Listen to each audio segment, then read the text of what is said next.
DJ Dayal कदापि जानी दयाल आया है। और मुझे यकीन है कि तुम जरूर आओगी। DJ Dayal DJ Mayank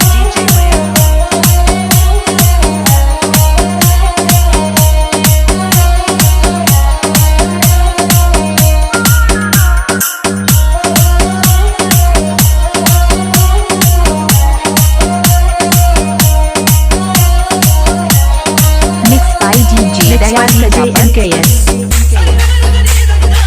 Amarpur Bulandshahr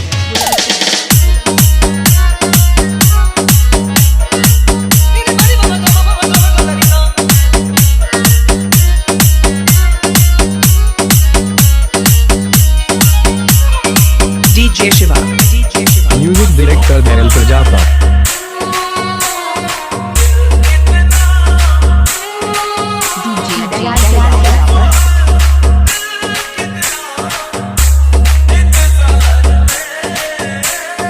mix by DJ MKS Jani Dayal आया है।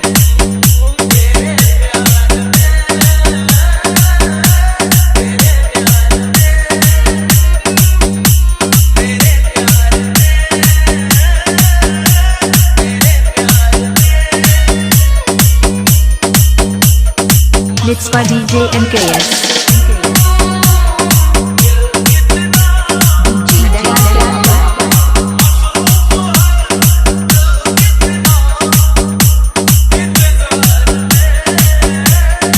बुलंदशहर